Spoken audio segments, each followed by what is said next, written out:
بسم اللہ الرحمن الرحیم۔ السلام علیکم ناظرین، بصیرت ٹی وی کے پلیٹ فارم سے حافظ مدثر فاروق حاضر خدمت ہے۔ ناظرین محترم، گزشتہ لیکچر میں 29 اگست 2021 بروز اتوار کو ہونے والے BPSC اسلامیات کے ٹیسٹ میں پوچھے جانے والے سوالات میں سے 50 سوالات کے جوابات آپ کے سامنے پیش کیے گئے تھے۔ آج کے اس لیکچر میں اسی امتحان کے بقیہ سوالات اور ان کے جوابات آپ کے سامنے پیش کیے جائیں گے۔ آغاز کرتے ہیں آج کے اس لیکچر کا، چلتے ہیں سکرین کی جانب۔ ہمارا آج کا پہلا سوال ہے، کرنال پر حملہ کس نے کیا؟ یہ سوال تو کافی لمبا تھا، اس میں کسی بادشاہ کا نام بھی تھا، لیکن بہرحال اس کا جواب اور وہ سوال دونوں سیم ہی ہے کہ کرنال پر حملہ کس نے کیا؟ تو کرنال پر حملہ نادر شاہ نے کیا۔ نیکسٹ کوسچن، اجتہاد کے معنی کیا ہیں؟ اجتہاد کے معنی ہے بذل الجہد، یعنی اپنی پوری محنت لگا دینا، اپنی محنت شاقہ استعمال کرتے ہوئے کسی اہم مسئلے کی طرف رہنمائی حاصل کرنا، کہ نتیجہ اخذ کرنا، یہ اجتہاد کا لفظی معنی ہے۔ اگلا سوال، اشاراتی اور کنایاتی طلاق کو کیا کہتے ہیں؟ اسے طلاق بائنہ سے موسوم کیا جاتا ہے۔ نیکسٹ کوسچن، خراج کس سے وصول کیا جاتا ہے؟ خراج صرف غیر مسلموں سے وصول کیا جاتا ہے۔ جو زمین غیر مسلموں کے پاس ہو، وہ اس میں زراعت کرتے ہوں، کھیتی باڑی کرتے ہوں، اس کا جو ٹیکس آئے گا اسے اصطلاح میں خراج کہا جاتا ہے۔ اگر وہی زمین کسی مسلمان کی ملکیت میں ہو اور پھر زمین کی پیداوار کا جو ٹیکس مسلمان دے گا اسے عشر کے نام سے تعبیر کیا جاتا ہے۔ اگلا سوال، قل یا اہل الکتاب تعالوا، میں تعالوا کون سا فعل ہے؟ تعالوا فعل امر ہے، اور تعال، تعالی، تعالوا یہ فعل امر کا صیغہ جمع ہے۔ اگلا سوال، بیت الحکمت کی بنیاد کس نے رکھی تھی؟ بیت الحکمت کی بنیاد ہارون الرشید نے رکھی تھی۔ ہارون الرشید کی قائم کردہ سائنس اکیڈمی کا نام کیا تھا؟ سائنس اکیڈمی کا نام بیت الحکمت ہی تھا۔ وہ جو بیت الحکمت ہے وہ بنیادی طور پہ سائنس اکیڈمی ہی تھی۔ یہ سوال ذرا کنفیوز کرنے کے لیے تھا، تو اس لیے بیت الحکمت ہو یا سائنس اکیڈمی ہو، دونوں کی بنیاد ہارون الرشید نے رکھی اور دونوں کا نام ایک ہی ہے اور وہ ہے بیت الحکمہ۔ اگلا سوال، ہندو مت کے نزدیک ویدوں کی تعداد کتنی ہے؟ ویدوں کی تعداد 4 ہے۔ ترجمان القرآن کس صحابی کو کہا جاتا ہے؟ ترجمان القرآن حضرت عبداللہ بن عباس رضی اللہ تعالی عنہ کو کہا جاتا ہے۔ نیکسٹ کوسچن، کس صحابی کی شہادت کو رسول اللہ صلی اللہ علیہ وآلہ وسلم نے 2 کے برابر قرار دیا؟ اس صحابی کا نام ہے حضرت خزیمہ بن ثابت انصاری رضی اللہ تعالی عنہ، اور شہادت سے مراد یہ گواہی ہے، یعنی ان کی گواہی 2 گواہوں کے برابر ہے، یہ حضرت خزیمہ رضی اللہ تعالی عنہ۔ اگلا سوال، غزوہ بنو مستلق میں کون سی زوجہ حضور اکرم صلی اللہ علیہ وآلہ وسلم کے ہمراہ تھی؟ حضرت عائشہ صدیقہ رضی اللہ تعالی عنہا۔ اگلا سوال، المجمع الفقہ الاسلامی کہاں واقع ہے؟ یہ جدہ سعودی عرب میں واقع ہے۔ ہنگامی حالات میں امراء سے لیے جانے والے ٹیکس کو کیا کہا جاتا ہے؟ اس ٹیکس کو ضرائب یا نوائب کہا جاتا ہے۔ اگلا سوال، قحط سالی میں امراء سے لیے جانے والا ٹیکس کیا کہلاتا ہے؟ اسے بھی ضرائب یا نوائب کہتے ہیں۔ یہاں میں ایک چیز کی وضاحت کرتا چلوں کہ یہ ضرائب ہو یا نوائب ہو، یہ 2 ہی چیز کے ایک نام ہیں۔ میں نے دیکھا اس حوالے سے کچھ لوگ کا یہ کہنا تھا کہ جو قحط سالی کے وقت لیا جائے وہ ضرائب ہے، جو ہنگامی حالات میں لیا جائے وہ نوائب ہے۔ ایسی کوئی بات نہیں، دونوں ایک ہی چیز ہے، اس میں کوئی فرق نہیں۔ میں نے اس کی کافی ریسرچ کی، ڈاکٹر حمید اللہ صاحب کی جو فقہ کی کتاب ہے اس میں نے خطبات میں پڑھا اور دیگر کتابوں میں پڑھا، تو نوائب کی اصطلاح بھی اسی جگہ پہ استعمال کی جاتی ہے اور ضرائب کی اصطلاح بھی اسی جگہ پہ استعمال کی جاتی ہے۔ ویسے بھی کامن سینس کی بات ہے کہ قحط سالی بھی تو ہنگامی صورتحال ہی میں آتی ہے۔ قحط سالی کیا غیر ہنگامی صورتحال ہے؟ جب قحط آتا ہے تو وہ بھی ہنگامی صورتحال ہی ہے، تو لہذا یہ ضرائب ہو یا نوائب ہو بات ایک ہی ہے، اس میں کوئی ایسی کنفیوژن والی بات نہیں، کیونکہ قحط سالی آلریڈی ہنگامی صورتحال کا ہی ایک پارٹ ہے، اس میں پہلے سے ہی شامل ہے۔ اگلا سوال، What is the synonym of inscrutable؟ یہ ایک لفظ پوچھا گیا تھا، اس کا سینونیم کیا ہے؟ The synonym of inscrutable is mysterious۔ اگلا سوال، ایک جوتا مارکیٹ میں 1700 کا ہے اور خریدنے والے کو 1360 روپے میں ملا ہے، تو بتائیں اسے رعایت کتنے پرسنٹ ملی؟ تو جو رعایت ملی ہے وہ ہے 20%۔ اگلا سوال، جمال الدین افغانی کا انتقال کب ہوا؟ ان کا انتقال 1897 عیسوی میں ہوا۔ تہذیبوں کا تصادم کا نظریہ کس نے پیش کیا؟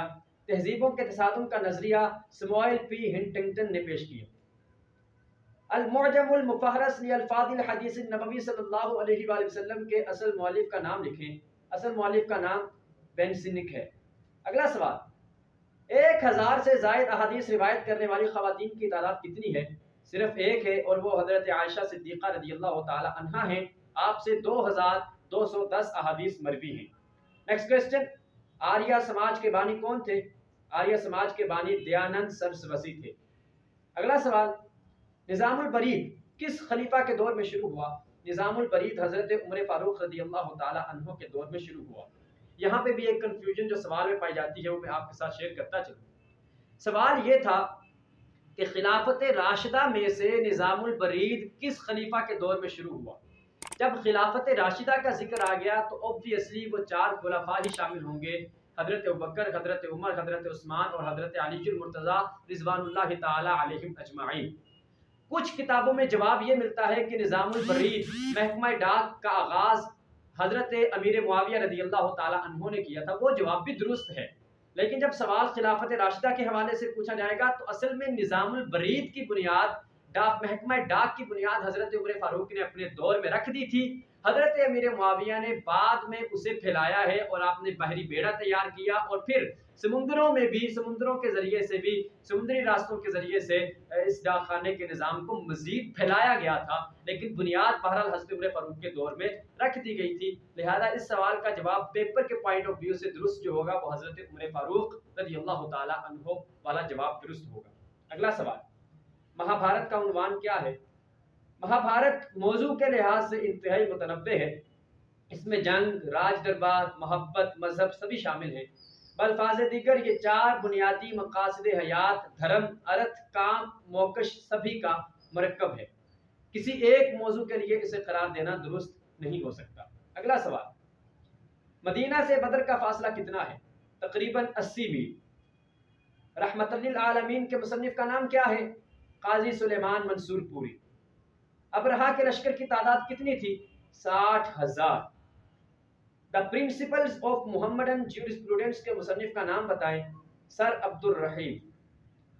سند کے شروع سے اگر 2 راوی گر جائیں تو حدیث کیا کہلاتی ہے؟ ایسی حدیث کو معلق کہا جاتا ہے۔ علامہ شبلی نعمانی نے سیرت النبی کی کتنی جلدیں خود لکھیں؟ 2 جلدیں۔ فتنہ انکار حدیث کی لڑی کس شخص سے جا ملتی ہے؟ ذوالخویسرہ تمیمی سے۔